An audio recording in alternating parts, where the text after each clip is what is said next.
Let's take a look at the auction market around the country.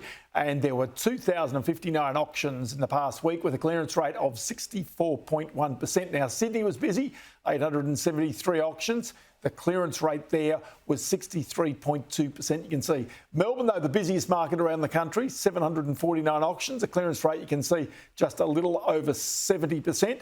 Brisbane had 50 auctions, and around 60% of those were sold. In fact, right on 60%. Adelaide continues to be strong, though. 56 auctions this week, and more than 71% of those were sold. Canberra also had 86 auctions, and the clearance there just under 71%. Perth, it's not an auction market, 5 auctions there, but it was busy, I can tell you, with private sales. Anyway, let's bring in here Paul Ryan, senior economist with REA Group, who joins me now. Paul, again, it's busy. People are anticipating interest rate cuts. They know the conditions are really good for buying property right now. A lack of housing, rising population, potentially lower interest rates. It's almost like the golden ticket, isn't it? Yeah, look, the start of 2024 has been very strong for transactions. In Melbourne and Sydney in particular, it's been very busy.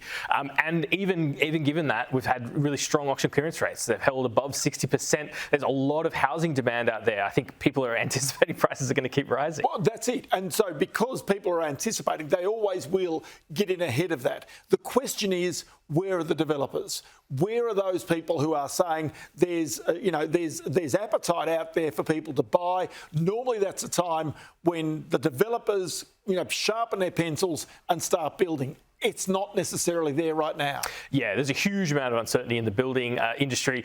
People going bust, uncertainty about getting trades, uncertainty about getting supplies, and developers need that certainty, right? These are things, particularly for higher density development, these are projects that take 5-7 years to complete. They need to know that there's going to be sites. They need to know there's going to be buyers. They need to know that they're going to be able to get materials. And at the moment, that's really tough.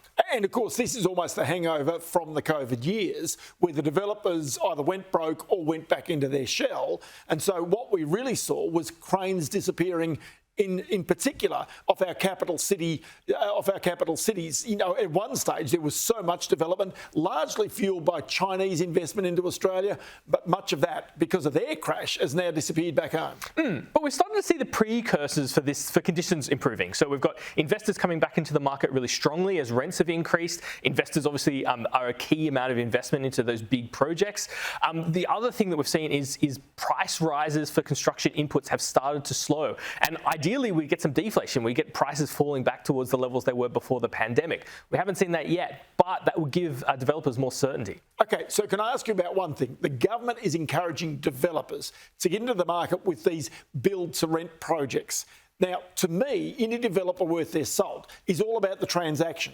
It's about building, making a capital gain, taking the capital, moving to your next project. To actually expect developers to build and then to rent for a yield, that's a bit of a stretch in many ways, I think.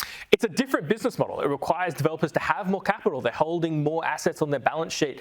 And until now, it hasn't really been a business model that has worked in Australia. But it does work overseas. So I don't think there's any fundamental reason why Australia is different here.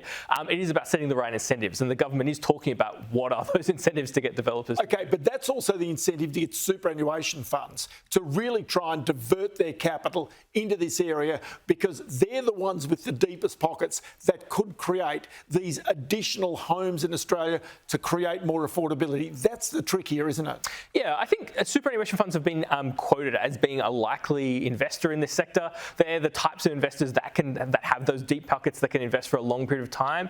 That could be part of the solution, but I think fundamentally, this is all connected, right? Why aren't developers building? Why aren't these built to rent? Because everybody's scared of going broke. Yes, that's the real reason why they're not doing it, right?